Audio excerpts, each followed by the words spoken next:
Bonjour Chantal Loyal, je suis super contente de te recevoir dans ce premier portrait. Tu vas inaugurer notre série de portraits. On se connaît, donc c'est plus facile pour moi de t'interviewer.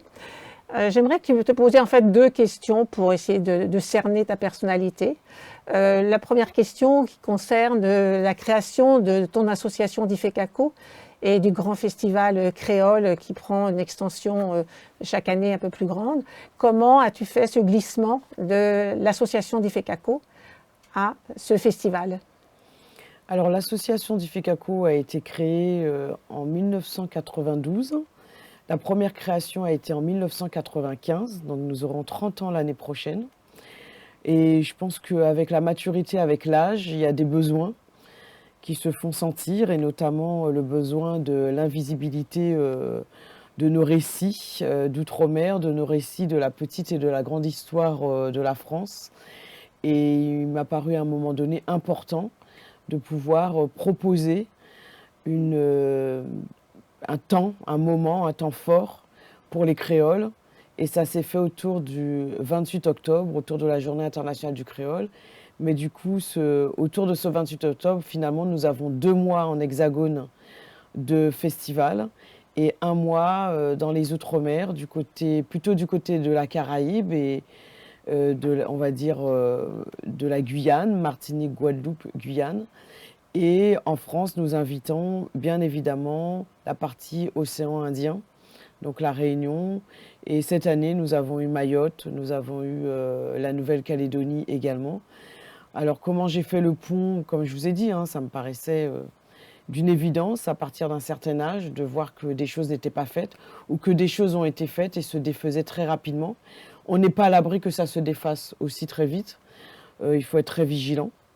Donc je remercie tous mes prédécesseurs ou prédécesseuses et surtout des prédécesseurs hommes, parce qu'on sait très bien que la vie est fait beaucoup d'hommes aussi, que les femmes ont souvent du mal à trouver leur place et qu'il y a beaucoup d'hommes qui ont œuvré par le passé pour mettre des choses en place pour notre visibilité et que malheureusement, bien souvent, il y a eu des actions, mais ça a échoué. Et j'espère que les prochaines actions qui vont être menées, qui sont menées par nous, par la compagnie d'Ifekako ou autres personnes, que ça puisse perdurer. Parce que beaucoup de choses ont été faites, mais à chaque fois sont défaites.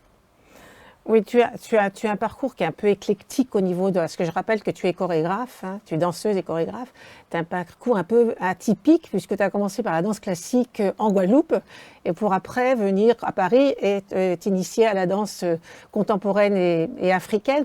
Est-ce que le fait justement d'avoir eu ce parcours éclectique sur ta formation a facilité cette créolisation de ta pratique? Alors, Cathy, je rectifie un tout petit peu parce que je sais que sur Wikipédia, tout le monde dit que j'ai fait de la danse classique. Enfin, la danse, oui. En fait, mais je sais que ça court partout. Non, moi, j'ai d'abord commencé par de la danse Gros-Cas en Guadeloupe. J'ai fréquenté, je pense qu'il y a un amalgame parce que dans la compagnie Montalvo-Hervieux, la compagnie avec laquelle j'ai tourné le plus et où on m'a, on va dire, reconnu le plus, je parle en France hexagonale, parce qu'avant cette compagnie de danse contemporaine, j'ai tourné énormément avec les ballets africains et les orchestres africains. Et c'était des orchestres qui avaient été repérés par Peter Gabriel, le grand compositeur. Et j'avais déjà fait le tour du monde avant de rencontrer la danse contemporaine. Et en rencontrant la danse contemporaine et la compagnie Montalvo-Hervieux, effectivement, j'ai beaucoup dansé avec les danseurs classiques. Et les gens étaient surpris, se disaient, elle a fait de la danse classique. Parce qu'effectivement, j'avais une grande souplesse, je levais la jambe ici, je faisais des grands jetés. Et ils se disaient, elle a fait de la danse classique. Et il y a eu un amalgame, un journaliste qui un jour a écrit, elle a fait de la danse classique, elle a commencé par la danse classique. Mais ce n'est pas tout à fait ça. Voilà. Donc, je ne sais plus du coup si j'ai répondu à ta question. Mais non, mais bon, c'est bien d'éclaircir parce qu'en fait, c'est ce que l'on dit. Justement, tu parles du guaca. Alors, le guaca, c'est quoi? Le guaca, c'est quoi? C'est vraiment alors, le guaca, c'est l'âme guadeloupéenne, c'est la culture, c'est l'âme culturelle de la Guadeloupe. C'est l'entité, on va dire, de la musique, de la danse et du chant. Ça se pratique d'abord de manière traditionnelle par un cercle qu'on appelle une ronde que l'on appelle le lérose. Et ça peut se finir aujourd'hui depuis les années 70 par des ballets qui se sont créés. Où on a, on va dire, scénarisé le gros cas, qui se faisait de manière beaucoup plus traditionnelle dans une ronde, chez l'habitant, dehors, en plein air. Et à partir des années 70, on a commencé à scénariser, comme beaucoup d'ailleurs de ballets africains, par exemple, à scénariser ces danses sur le plateau.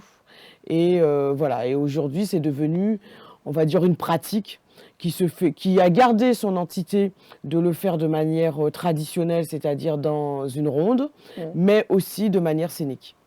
Ce qui est intéressant, ce que tu dis, c'est que tu parles de chant, etc. Et en fait, toutes ces pratiques qui viennent s'ajouter sont des vraies pratiques qui participent de la créolisation dont on va parler tout à l'heure dans notre rencontre.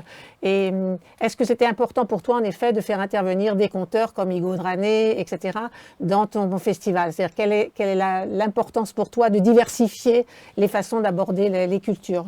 Je pense que cette créolité, elle est diverse. C'est un apport de pluridisciplinarité, je dis toujours d'un transatlantique, d'un triangulaire, qui est ce rapport à la parole, à l'oralité. Et cette oralité, elle se traduit par nos conteurs, par nos veillées sous l'arbre, comme on a pu le voir en Afrique, mais comme on le voit sous l'arbre du fromager aux Antilles. Donc pour nous, c'est important d'avoir cette oralité de la parole, parce que dans le quotidien, les Antilles, on est quand même dans un corps très libre, très souple. Je pense que la chaleur nous aide beaucoup aussi.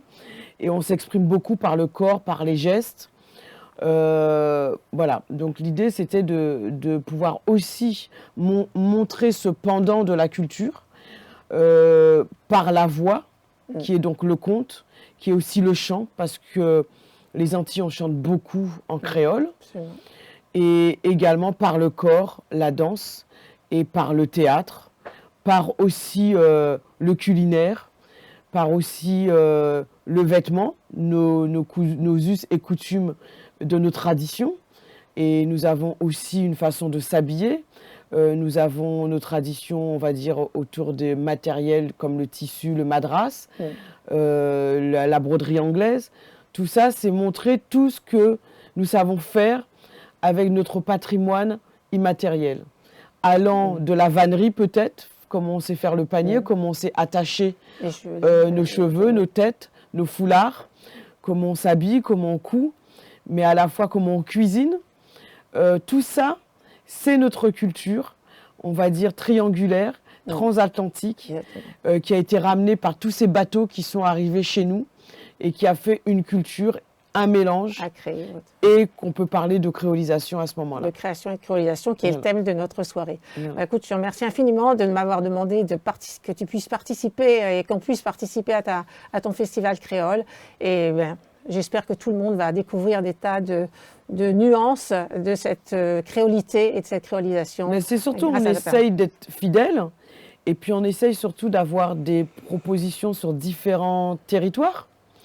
Et il est important pour nous de collaborer avec des personnes qui s'intéressent à cette créolisation, qu'elles viennent d'ici, de Arles, que ça vienne d'Avignon, que ça vienne d'Argentine, que ça vienne de l'Allemagne ou de l'Espagne ou de la Belgique.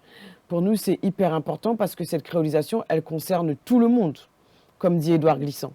Oui, on le verra tout à l'heure, que la créolisation, ce n'est pas par les créoles, mais c'est s'ouvrir au monde. Voilà. Merci Chantal Loyal. Tout à fait.